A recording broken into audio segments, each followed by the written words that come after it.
welcome to today's episode of the Lightning League podcast. Today we're just going to talk about some books that we read and enjoyed. So Ace, why don't you kick things off today? Alrighty then. Well, I decided to go a little bit off the normal path and not necessarily read a comic that I normally would. But I saw this title, Officer Down, and I just thought I'd pick it up. And it's done by Image and Man Action Studios. It says on the back, comes from the deviant minds who brought you the cult hit Nixon's Pals, comes a twisted new kind of crime comic. When I opened the book, first of all, we're not going to be able to show you any images, as this is for adults only. There's a lot of gratuitous violence, a lot of cursing. It just, basically, it's a good story, and it reminded me of heavy metal when I first looked at it. Yeah, I did, like the middle story, Captain Stern. And there's basically a humongous muscle-bound cop who is unstoppable, they say. That's because the police have a lower basement where they're using telekinetics to keep reviving him every time he's destroyed.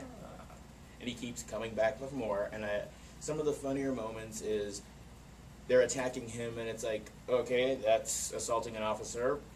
There's resisting arrest. And he reads him the Miranda rights while he's just decimating him. Nice. He comes in, he's got a badass monster truck, more like an SUV that he plows through. Almost sounds like an earthquake. It's pretty good though. Pretty violent though. So keep it away from the little ones. Very good. Okay. Molly? Alright, well, real quick, I got two books. The first one was Adventure Comics. Paul Levitz wrote the first story. It was actually really short, and I'm only bringing it up because comic books don't normally make me cry, but when I got to the end of this, I had a few little tears there. R.J. Brand, from the dead, he's got a recording that, upon his death gets released to the gang, the Legion, and he tells, I believe it's Superboy, so Clark is still a kid when they do this, which is weird because he wouldn't know everything that had just gone on with R.J. Brand and the Legion, but they brought him back, so that was the only thing that was odd. It's a time travel story. So Superboy, Brainiac 5, the big three, Lightning Lass, and Lightning Lad, Cosmic Boy, and Saturn Girl, and Reap Daggle, Chameleon Boy. They Good boy, get and bad to sit boy, and and watch old this. boy, and attaboy. They get to sit and watch this hologram of R.J. Brand tell in his own words why he started the Legion, and it was basically because of Superman. And it's just really sweet the way he tells them that he loves them. And he also tells them that they're basically set for life. He wants them to go and destroy ships, and he wants Brainy to go and blow up science-y stuff, and he wants Chameleon Boy to go out and do whatever it is that makes Chameleon Boy happy because he loves them. So it was just a cute short story. Art was pleasant, story was sweet. But the other book I have today is Batman number 701. The long-awaited Grant Morrison in-between story. Everything that happens very quickly, because it's only 2 issues, between Batman R.I.P. and Final Crisis. Starts out with him in the water after he and Hurt crash into the bay with the helicopter. Tony Daniels' art is excellent as always. I was happy to see this this character.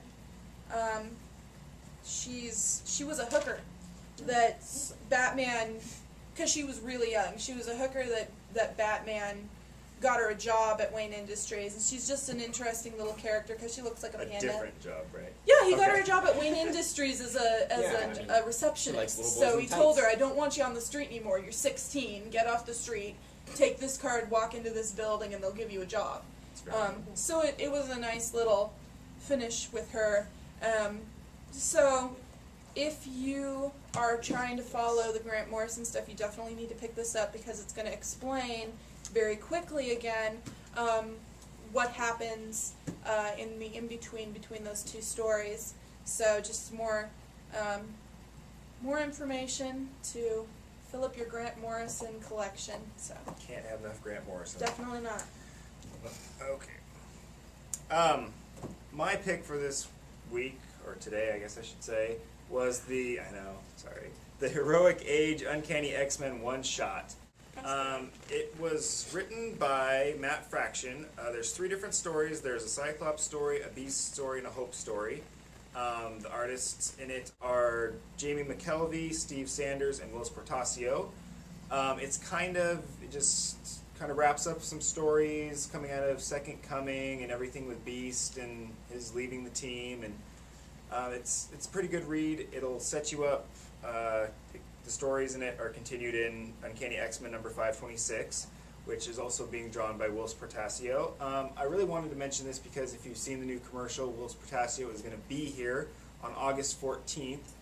So this would be a really good book, a really current one to get signed by him. His artwork is pretty cool, and It's a nice cover too to get signed. Yeah, he does the Cyclops story in it, so it's pretty awesome art. If you want to pick it up, take a look at it. Come in August 14th, get it signed. Good stuff. So that's my pick. So now that I've talked about it, why don't we go ahead and show you the commercial for the Willis Portacio signing? You've heard the thunder, now come see the lightning. Tim Bull's Lightning Comics and Games, Idaho's premier comic book and game store. Willis Portacio, Marvel Comics' premier artist on Uncanny X-Men, will be here Saturday, August 14th, 1 to 4 p.m. He'll be autographing his X-Men comics, Darkness, Batman comics, and more. Don't miss out. We are located on Highway 95, only 1 block north of I-90 in beautiful Coeur d'Alene. So remember, you haven't been to a comic or game store until you've been to Lightning Comics. We're back. Alright, that's it for this episode of Lightning League Podcast. See you next time. Now stay tuned for Tippy the Wonder Monkey. What?